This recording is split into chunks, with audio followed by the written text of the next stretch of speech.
Histoire 1. Lors de la réunion de famille, mon père a traité mon métier de sale et m'a mise dehors. Ensuite, il m'a demandé 100 000 $ pour sauver ma sœur. Je me souviens encore du goût du café froid et de l'humiliation pendant la réunion de famille, une de ces traditions organisées par les Walkers où tout le monde devait sourire avec des chemises repassées et faire semblant d'être une famille unie. Mon père m'a regardé droit dans les yeux et a dit, « Tu devrais avoir honte. N'appelle pas ça une carrière. C'est sale. » Tout le monde est resté figé. Il n'avait pas fini. « Et si tu ne peux pas trouver quelque chose de respectable à faire de ta vie, alors dégage de ma maison. » J'ai regardé autour de la pièce en espérant que quelqu'un dise quelque chose. Ma mère a évité mon regard. Ma sœur Amanda a souri avec supériorité. Personne ne m'a arrêté quand je me suis levé. J'ai pris mon sac photo et je suis sorti de la maison où j'avais grandi. C'était il y a 5 mois. Hier, mon téléphone a sonné. C'était encore mon père, sauf que cette fois. Il ne m'appelait pas pour m'insulter. Il appelait pour me demander 100 000 $ pour sauver Amanda. Quand j'étais petite, c'était moi qui portais des jeans tachés d'herbe et qui tenais un vieux Polaroid dans la main. Pendant qu'Amanda jouait du piano en récital et fascinait les parents avec ses notes parfaites, moi, je me cachais dans les jardins. Je capturais des coccinelles sur les feuilles et des écureuils en plein saut. Je ne rêvais pas de monter des échelons d'entreprise ni de gérer des portefeuilles à Wall Street. Je rêvais de silence, de jungle et d'animaux sauvages.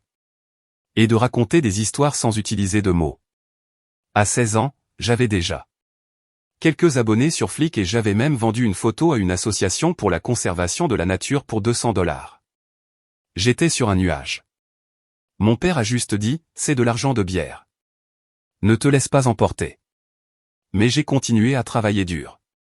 J'ai postulé au programme de documentaire visuel de Columbia et j'ai obtenu une bourse partielle.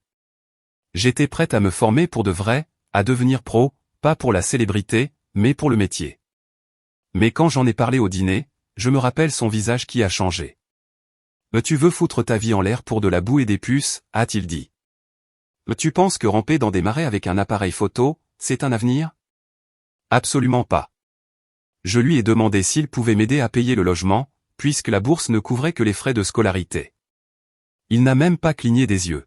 « Tu as choisi la saleté, alors vis dedans. » Alors, à 19 ans, j'ai fait mes valises. Je suis parti vivre dans un minuscule studio dans le Queens et j'ai pris 2 boulots, serveuse le soir, photographe stagiaire le jour. Mes mains sentaient toujours soit le café brûlé, soit le chien mouillé. C'était dur, mais j'ai tenu bon. Il y a eu des années où je ne suis pas rentré pour les fêtes. Quand je venais, je gardais mon appareil dans mon sac et mes histoires pour moi. Ma mère disait, c'est mieux de ne pas provoquer ton père. Amanda s'est moquée une fois, tu chasses encore les écureuils. Je pensais que si je restais discrète, si je continuais à venir avec un sourire et une bouteille de vin, peut-être qu'il me verrait. Peut-être qu'il comprendrait que le succès ne vient pas toujours avec un costume. Mais ils ne m'ont jamais posé de questions, jusqu'à ce qu'ils aient besoin de quelque chose. Le studio n'était pas incroyable, juste une fenêtre haute, de la peinture qui s'écaillait, et assez de place pour un bureau, un matelas et un trépied. Mais c'était chez moi. Ça sentait l'eucalyptus et le shampoing pour chien du refuge où je faisais du bénévolat le week-end. C'est là que j'ai pris ma première vraie photo. Une des vétérinaires m'a vu prendre une photo d'un pitbull blotti contre un chaton. Elle m'a demandé des copies pour son site. Le refuge les a publiées. La semaine suivante, j'ai reçu 4 emails de marques de nourriture et de toilettage pour animaux. Personne ne m'a offert de richesse, mais on m'a donné une chance. C'est comme ça que ça a commencé. Des photos de produits pour des petites marques, puis des reportages pour des blogs, ensuite des invitations pour voyager dans des sanctuaires de vie sauvage et des parcs écologiques. Je n'avais pas d'agent, juste un bon œil, de la persévérance et des gens gentils qui donnaient mon nom. Avec le temps, j'ai lancé une chaîne YouTube, Tamed Light, Lumière apprivoisée, surtout des tutos et des vidéos des coulisses sur le terrain. C'était brut, honnête, parfois boueux, souvent drôle. Les gens ont aimé. 6 mois plus tard, une vidéo où je sauvais un cerf coincé est devenue virale. Ça a attiré l'attention nationale. Des magazines sur la vie sauvage m'ont contacté. Des marques voulaient me sponsoriser. Mon nombre d'abonnés a atteint 500 000, puis 1 million. Je vivais encore simplement. Le même matelas, la même cafetière d'étudiante, mais les revenus étaient stables.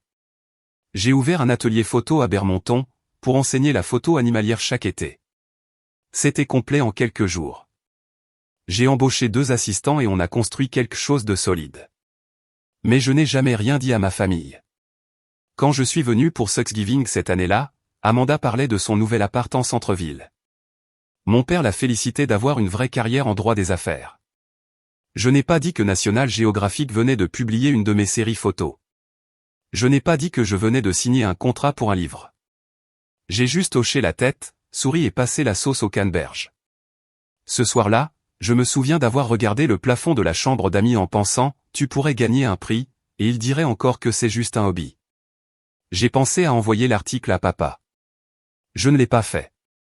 J'avais appris à protéger ma paix en restant silencieuse. Et puis est venue la réunion de famille, celle où le silence a finalement explosé. C'était censé être une célébration. C'est ce que disait le message. Maman m'avait envoyé un texto une semaine avant, réunion de famille ce dimanche. Tout le monde est attendu. Grande annonce. Je savais que je ne devais pas espérer de la chaleur, mais j'ai quand même apporté quelque chose. Une photo encadrée que j'avais prise en Tanzanie. Une lionne en plein saut, capturant la dernière lumière du jour dans ses yeux ambrés. Je pensais que peut-être, juste peut-être, ce serait suffisant pour démarrer un autre genre de conversation. J'avais tort. La maison avait le même aspect, et bien taillée, piliers blancs, froide. Amanda était déjà là, avec les ongles fraîchement faits, buvant quelque chose de rose dans un grand verre. Elle portait cette supériorité tranquille comme un parfum subtil mais étouffant. Papa était près de la cheminée, faisant tourner son whisky comme s'il dirigeait une réunion d'affaires. Maman arrangeait le plateau de fromage avec une précision chirurgicale. Je me suis senti comme une intruse dans une maison que j'avais autrefois connue. Puis ça a commencé. Tout le monde dans le salon, a dit papa avec sa voix grave. Je me suis assise au bord du canapé, avec ma photo encore emballée dans du papier craft sur mes genoux. Amanda avait l'air satisfaite. Maman avait déjà les yeux mouillés et je ne savais même pas pourquoi. Papa s'est éclairci la gorge puis a souri.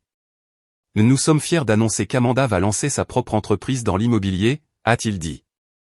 Et pour soutenir ce nouveau chapitre, nous allons transférer un investissement important du compte familial à sa nouvelle entreprise. Tout le monde a applaudi, sauf moi. J'ai regardé autour de moi. Personne ne m'a même regardé. J'ai levé légèrement la main, comme une élève à l'école. Papa a plissé les yeux. Oui, Émilie? J'ai pris une grande inspiration. Est-ce que ça inclut un soutien pour moi? Son sourire a disparu. Il a ricané. Émilie, tu as choisi ton chemin. La terre, les bestioles, les chiens qui aboient. Ce n'est pas un métier. C'est un passe-temps au mieux, sale au pire. La pièce est devenue silencieuse. Il s'est redressé. Je te l'ai déjà dit, si tu veux gagner ta vie à ramper dans la boue, n'attends pas que cette famille finance ça. Je l'ai regardé, choqué. Le silence me bourdonnait dans les oreilles. Puis j'ai vu Amanda sourire avec supériorité. Je me suis penché, j'ai déballé le cadre et je le lui ai tendu. Cette photo va paraître dans le National Geographic le mois prochain. Je pensais que tu voudrais peut-être l'accrocher dans ton bureau. Il ne l'a pas prise. Il ne l'a même pas regardée. Sors ça de ma maison, a-t-il dit froidement. Et toi, fais tes valises. Je veux que tu partes ce soir. J'ai cligné des yeux. Tu es sérieux? Complètement. Ma mère n'a rien dit. Amanda a siroté sa boisson. Je n'ai pas pleuré. Je n'ai pas crié. Je me suis juste levé, je suis monté, et j'ai pris les quelques affaires qu'il me restait dans cette maison. Avant de partir, j'ai posé la photo de la lionne sur la table de l'entrée et je suis ressorti, mais cette fois pour de bon. Le trajet en train pour rentrer à Bermonton a été silencieux, à part le bruit régulier du métal sur le métal et le son occasionnel d'un message que je n'ai pas ouvert. Je me suis assise près de la fenêtre, les genoux contre la poitrine, le front contre la vitre. Je n'ai pas pleuré, pas parce que ça ne faisait pas mal, mais parce que ça faisait mal d'une façon qui dépasse les larmes. Un genre de douleur qui ressemble à de la résignation, comme si quelque chose qu'on soupçonnait depuis toujours venait d'être confirmé. Quand j'ai ouvert la porte de mon appartement, la première chose que j'ai faite a été de poser mon sac et d'aller directement dans ma chambre noire. J'ai éteint les lumières, allumé la lumière rouge, et je suis resté en silence. Dans ce petit espace qui sentait toujours le vinaigre et la poussière, je me sentais en sécurité. J'ai imprimé une photo que je repoussais depuis des semaines. Un hibou en plein vol, elle tendue contre des arbres flous. Elle a séché sur le fil comme une vérité, sortant lentement. Le lendemain, je suis retourné au travail. L'atelier d'automne battait son plein et j'avais 6 étudiants en manteau debout jusqu'aux genoux dans la rosée de la forêt à 6 heures du matin, essayant de capter la lumière à travers les feuilles jaunes des érables. On a ri. On s'est serré pour se réchauffer. On a attendu des oiseaux qui ne sont jamais venus. C'était simple, c'était honnête, c'était à moi. Le soir, je retouchais des photos, je postais des tutos, je répondais à des commentaires et à des emails de sponsors que je n'aurais jamais cru recevoir. Une marque m'a même proposé une ligne d'appareil photo à mon nom. Je n'en ai jamais parlé à ma famille. Pendant des semaines, je n'ai rien entendu d'eux. Pas de « désolé ». Pas de « comment tu vas ?» Même pas un message passif-agressif de ma mère. J'ai commencé à mieux dormir. Un soir, j'étais dans ma cuisine avec un verre de vin, regardant la première neige couvrir doucement la cour. Je me rappelle avoir murmuré, plus pour moi-même que pour l'obscurité. Cette paix coûte cher, mais elle vaut chaque centime. Puis j'ai éteint mon téléphone. J'avais besoin de distance, pas juste de la maison que j'avais quittée, mais des parties de moi qui cherchaient encore à y appartenir. Cet hiver-là, Tamed Light a dépassé le 1 million d'abonnés. Je n'ai pas fait de fête, mais je me suis offert un gâteau au chocolat ganache juste parce que j'en avais envie. Je l'ai mangé seul, en souriant à chaque bouchée. Parce que pour une fois, je n'attendais plus que quelqu'un d'autre applaudisse. C'est arrivé un mardi.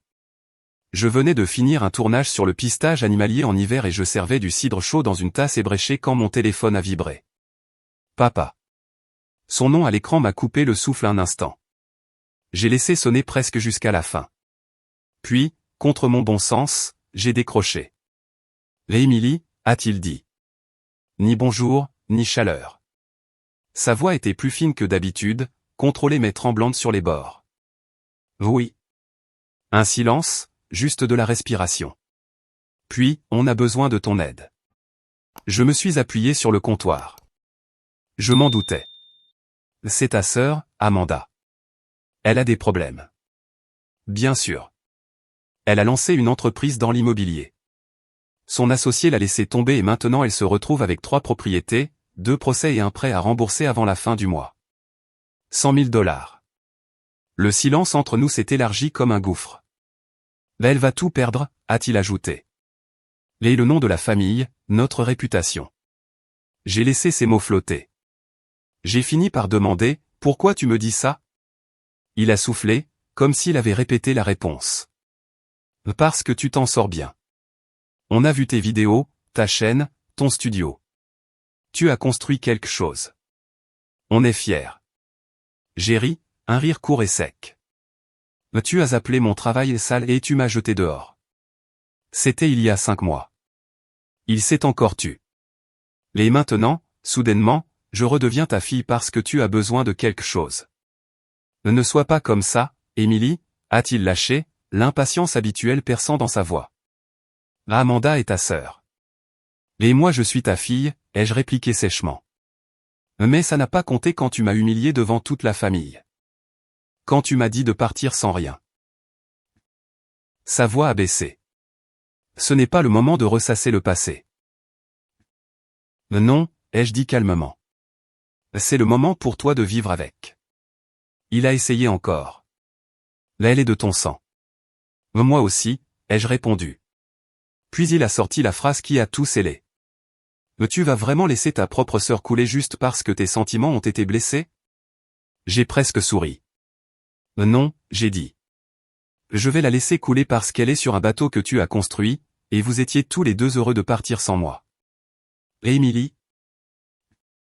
Je l'ai interrompu. Tu as bien fait comprendre que je ne faisais pas partie de cette famille. Alors ne m'appelle pas quand il faut sauver quelqu'un. J'ai raccroché. Puis j'ai éteint mon téléphone. Cette fois, le silence qui a suivi ne ressemblait pas à de l'abandon. Il ressemblait à de la liberté. Histoire 2, lors de la lecture du testament, mes parents ont essayé de donner mon héritage à leur fils préféré. Mais mes grands-parents avaient préparé une surprise. Lors de la lecture du testament, j'ai vu mes parents se pencher en avant pendant que l'avocat commençait à parler. Leurs yeux brillaient, non pas de tristesse, mais d'excitation. Je n'étais pas surprise. J'avais vu ce regard toute ma vie. Chaque fois que mon petit frère Ryan entrait dans une pièce, je pensais que j'imaginais les choses, que j'étais trop sensible, trop indépendante, trop difficile à aimer. Mais quand mon père a interrompu l'avocat et a dit qu'ils acceptaient mon héritage en mon nom, pour le transférer à Ryan, j'ai senti quelque chose se briser en moi. La pièce est devenue silencieuse. Tout le monde nous a regardés. J'ai ouvert la bouche pour parler, mais quelqu'un l'a fait avant moi. C'était ma grand-mère. Et ce qu'elle a révélé ensuite a tout changé. Je pensais avoir perdu, mais je ne savais pas que ma grand-mère avait tout observé, et qu'elle ne comptait pas se taire. J'ai toujours cru que toutes les familles avaient un enfant préféré, que toute sœur devait rester silencieuse pendant que son frère avait tout et qu'on lui disait qu'il était né pour réussir. Depuis notre enfance, mes parents ont clairement montré que Ryan était leur fils en or. Moi, j'étais l'indépendante, celle qui réussissait bien, la fille qui savait se débrouiller seule. Pour mes 10 ans, j'ai eu un gâteau fait maison et un câlin. Cette même année, Ryan a eu pour ses 7 ans une fête dans le jardin avec balade à poney et magicien. Je me souviens avoir regardé depuis la fenêtre de la cuisine, en me demandant pourquoi mes parents ne me souriaient jamais comme ils souriaient à lui. L'école n'a rien changé. Quand je rentrais avec que des bonnes notes, mes parents disaient « On s'y attendait de toi, Madison ». Quand Ryan avait juste la moyenne, on faisait une fête pizza et il postait sur Facebook. J'ai rejoint tous les clubs possibles, débats, sciences, journal du lycée. Je travaillais tard. J'ai intégré une des meilleures universités avec une bourse au mérite, et j'ai même commencé à travailler en freelance pour payer mon logement. Parfois, j'appelais mes parents pour partager une bonne nouvelle, et ils répondaient « Super ma chérie. Tu sais que Ryan a intégré l'équipe première ?» Pendant ce temps, Ryan faisait le strict minimum. Il a changé de spécialisation 3 fois. Il a arrêté l'université 1 an pour se retrouver, et il a craché une voiture avant qu'on lui en offre une autre. Moi, je prenais le bus sous la pluie pour aller à mes stages. La vérité faisait mal. Peu importe mes efforts, je n'allais jamais être assez bien pour leur fierté, parce que je n'étais pas lui. J'ai appris à garder mes réussites pour moi. J'ai arrêté d'essayer de les impressionner, mais la douleur restait. Je pensais qu'à ma remise de diplôme, ou quand j'achèterais mon premier appartement à 26 ans, ils me diraient qu'ils étaient fiers. Au lieu de ça, maman a dit « On a toujours su que tu réussirais. Tu n'as pas besoin de nous, contrairement à Ryan. » Cette phrase m'a marqué, pas comme un compliment, mais comme un verdict. Je n'avais pas besoin d'eux, donc je ne les méritais pas. Mais ce qui faisait le plus mal, ce n'était pas ce qu'ils donnaient à Ryan, mais ce qu'ils m'enlevaient. Ma voix, ma place, mon droit d'être vu. Alors, quand je suis entré dans cette salle pour la lecture du testament, je n'attendais pas d'argent, même pas de reconnaissance, juste un instant de vérité qui dise que Madison comptait. Mais même là, mes parents n'avaient pas fini de réécrire les règles.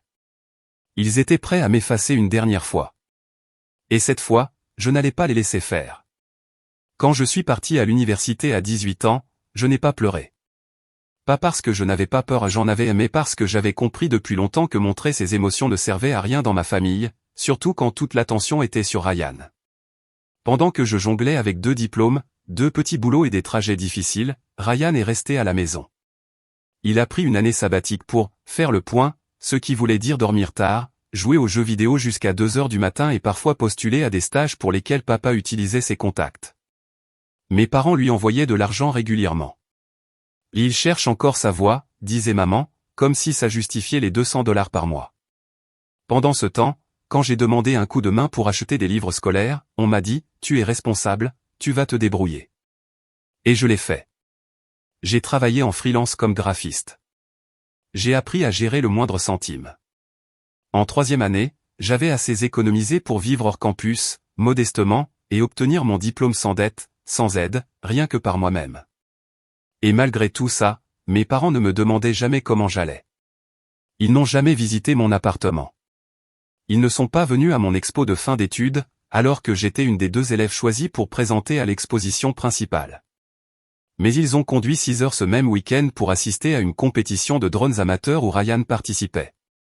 Je me rappelle avoir attendu dans les coulisses avec mon portfolio, espérant qu'ils me fassent la surprise de venir.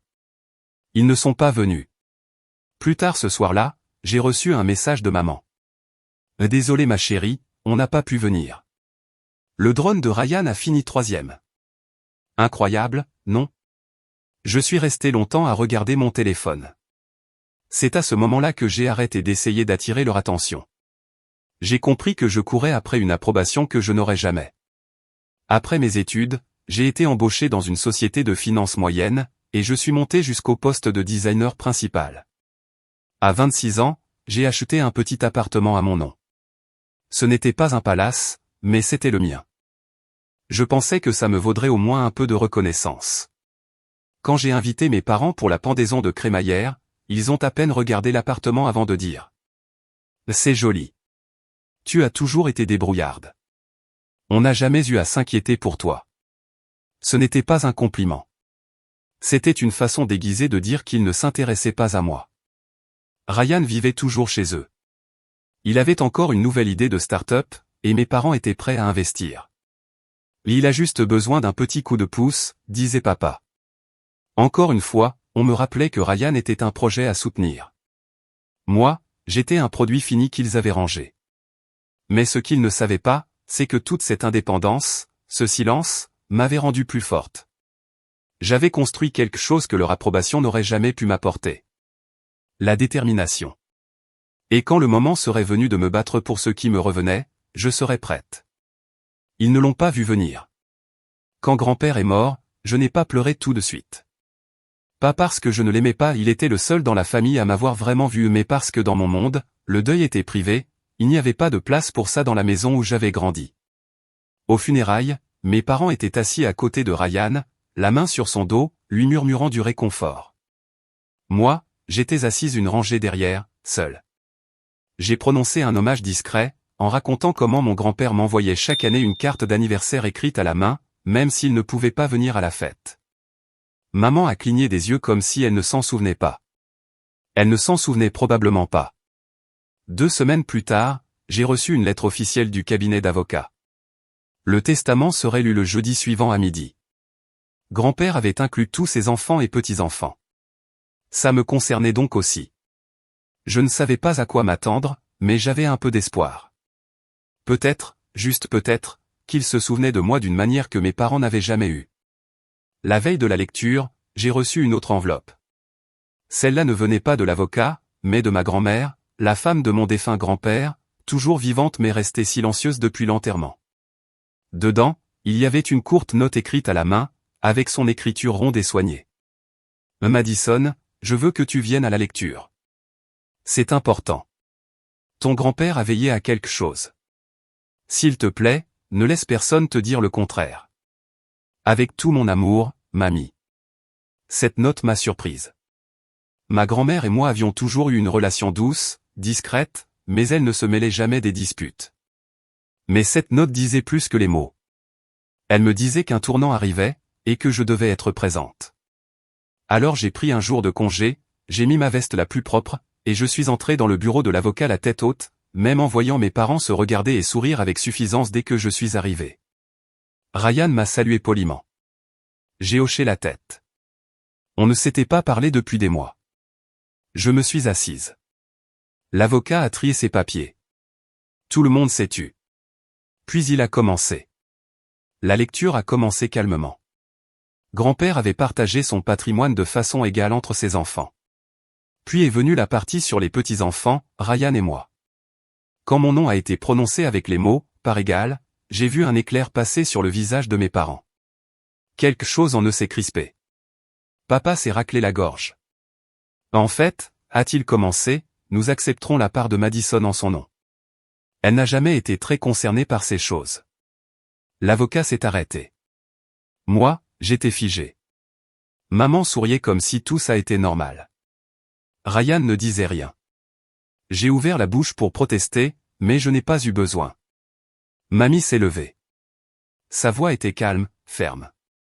Je pense qu'on devrait écouter le reste du testament d'abord. Et là, j'ai compris que quelque chose allait changer. La pièce est devenue immobile. L'avocat a hoché la tête à mamie, respectueusement, et a continué. Il a cité chaque petit enfant et leur part d'héritage. Je sentais un nœud dans ma gorge. quand il a confirmé que moi, Madison Claire W. est mort, je recevrai une part égale à celle de Ryan, mes parents ont bougé sur leur chaise. Mon père a encore interrompu. Soyons raisonnables, a-t-il dit en regardant l'avocat, puis le reste de la pièce. Madison s'en sort bien. Elle a un travail, un appartement, pas de dette. Ryan est encore en train de construire sa carrière. Il a une start-up en cours. Grand-père aurait voulu que l'argent serve à quelque chose de productif. Il a ri comme si c'était une évidence. Maman a ajouté de sa voix douce habituelle. Et Madison a toujours été si généreuse. Elle n'est pas matérialiste. Je suis sûr qu'elle ne verrait aucun inconvénient à ce que son frère utilise cet argent pour faire quelque chose de grand. C'est le rêveur de la famille. Le rêveur? Ryan n'avait pas eu de vrai emploi depuis 2 ans. J'ai serré les poings sur mes genoux. Je n'ai pas besoin que quelqu'un accepte quoi que ce soit en mon nom, ai-je dit d'une voix posée. Papa s'est tourné vers moi. Son masque est tombé un instant. Ce n'est pas à propos de toi, Mad. C'est à propos de la famille, de faire ce qu'il faut. Maman a hoché la tête. Ne laisse pas ton orgueil t'aveugler. Orgueil. Jugement. Non, ce n'était pas de l'orgueil. C'était le refus de disparaître à nouveau. Je ne vais pas renoncer à ce que grand-père m'a laissé, ai-je dit fermement. Ryan a regardé ses chaussures. Il n'a pas dit un mot, même pas pour remercier nos parents de se battre pour lui. L'avocat a repris. Légalement, à moins que Madison signe une renonciation ou donne procuration, l'héritage est entièrement à elle. La mâchoire de papa s'est tendue. On verra bien, a-t-il murmuré. Et un moment, j'ai cru qu'il allait exploser devant tout le monde. Mais il a fait pire. Il a commencé à énumérer tout ce que lui et maman avaient fait pour moi. Les appareils dentaires, le toit au-dessus de ma tête pendant la fac, le seul semestre de livres qu'ils avaient payé. Chaque responsabilité parentale était transformée en chantage émotionnel. « Tu nous dois ça, Maddy », a-t-il dit. « On t'a élevé. N'oublie pas. » Maman a ajouté doucement. « Si tu nous aimais, tu ferais ce qu'il faut pour la famille. » Je n'ai pas répondu. Je ne pouvais pas. Ma voix était figée dans ma gorge. Alors j'ai senti une main sur la mienne. C'était mamie. Elle m'a regardé avec des yeux qui avaient tout vu. Des décennies de favoritisme, de silence, de blessures enfouies. « Tu ne leur dois rien », a-t-elle murmuré. Et ton grand-père le savait. Et là, j'ai compris que ce n'était pas seulement à propos d'argent. C'était enfin être autorisé à exister dans ma propre famille. Et je n'allais plus me cacher. Après la lecture du testament, tout est allé très vite. Mes parents sont partis au milieu de murmures et de regards glacés. Ryan les a suivis, silencieux comme toujours. Je suis resté assise longtemps après que tout le monde soit parti, regardant le bureau de l'avocat. Mon nom résonnait encore dans ma tête comme un mot étranger. Madison Claire W. est mort, héritière légitime d'une part égale de l'héritage de son grand-père. Ça sonnait comme quelque chose de juste, mais qui avait toujours été un luxe dans ma famille.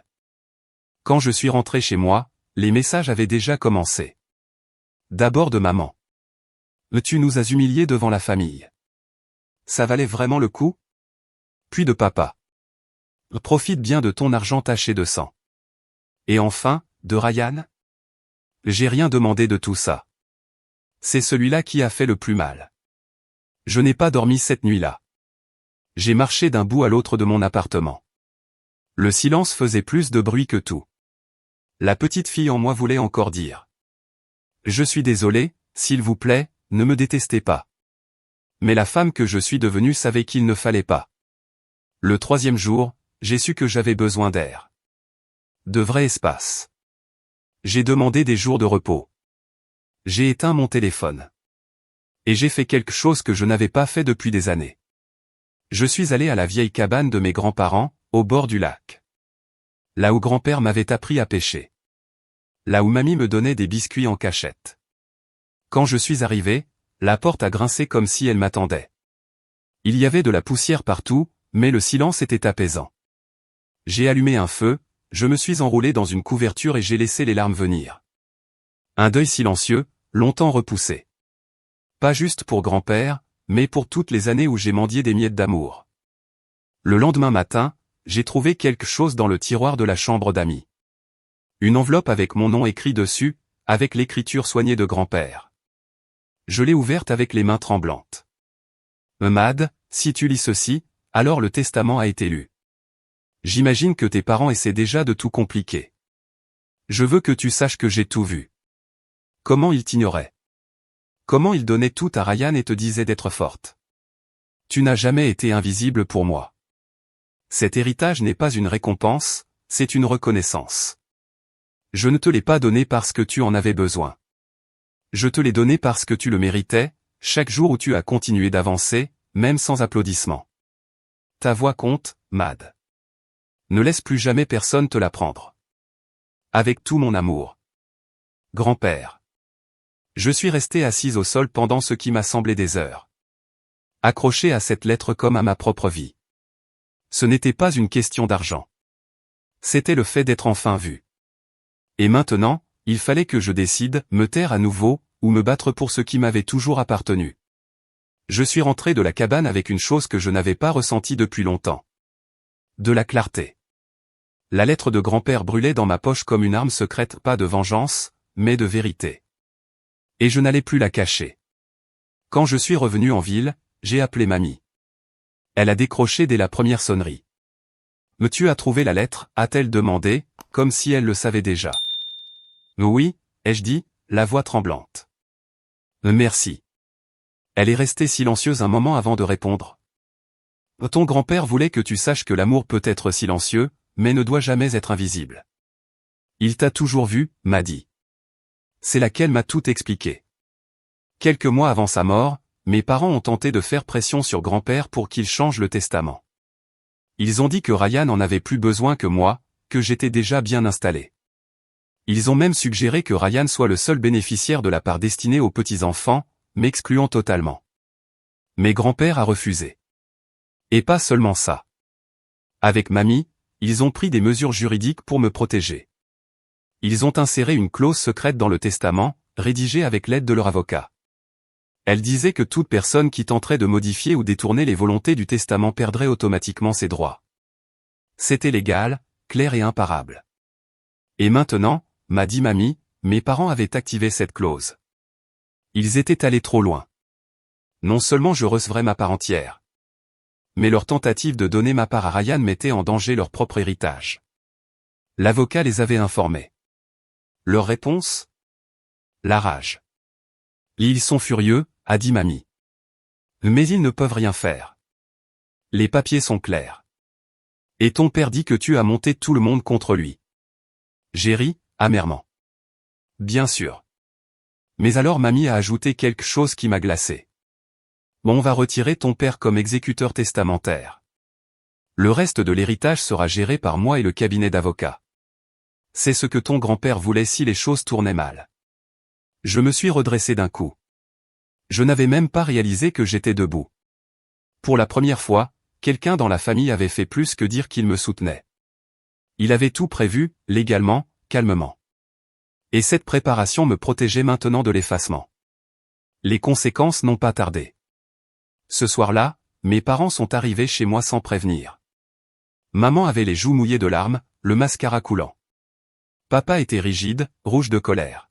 « Mais tu avais tout prévu, hein ?» a-t-il craché. « Mais tu as manipulé mamie, monté ton grand-père contre nous. » Je n'ai pas réagi. Le grand-père a fait ses choix. Et vous aussi. Maman a fait un pas en avant, se tordant les mains. « Ne fais pas ça, Mad. Signe juste pour transférer ta part. Ryan en a besoin. » Non, ai-je dit, plus ferme que jamais. Moi, j'ai eu besoin d'une famille pendant 28 ans, et je ne l'ai jamais eue. Ils sont restés figés. Alors mon père a ricané, un son amer et cruel. Eh bien, a-t-il dit, j'espère que ton argent te tiendra chaud. Parce qu'après ça, tu n'as plus de famille. Ils sont partis. Et pour la première fois, je n'ai pas pleuré. Parce que j'ai compris quelque chose. Je n'avais pas perdu une famille ce soir-là. Je perdais des gens qui n'avaient jamais vraiment été de mon côté. Et j'avais enfin défendu la fille qu'ils avaient essayé de faire taire pendant des années. Les jours suivants ont été calmes. Plus de textos en colère, plus d'appels. Même pas un email passif-agressif de maman pour dire que j'étais égoïste. Rien. Mais je n'étais pas seul. Mamie m'appelait tous les jours. Mes amis prenaient de mes nouvelles. Et puis, un après-midi, juste avant que je sorte faire les courses, on a frappé à ma porte. C'était Ryan. Je l'ai observé par le Judas pendant 1 minute entière. Il avait l'air nerveux, les yeux baissés, les mains dans les poches de son sweat. J'ai ouvert la porte. « On peut parler ?» a-t-il demandé doucement. Je n'ai rien dit. Je me suis juste écarté pour le laisser entrer. Il ne s'est pas assis. Il est resté debout au milieu du salon, comme s'il ne savait pas où il avait sa place.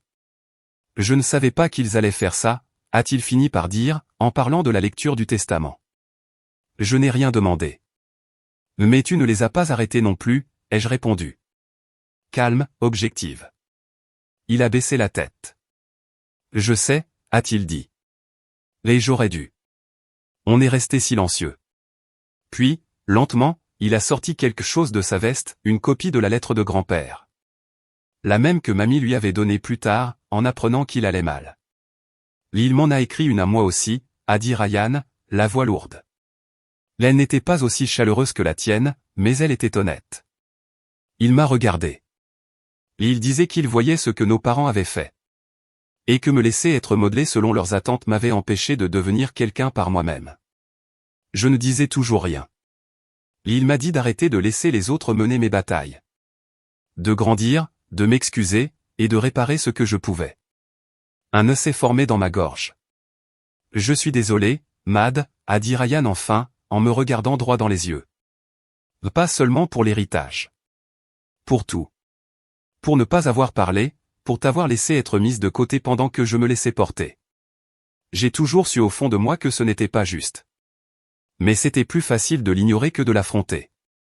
C'était là. Ce que je n'avais jamais pensé entendre. Pas un miracle, mais un vrai début. On s'est assis. On a parlé pendant des heures. Des anniversaires que je n'ai jamais eus.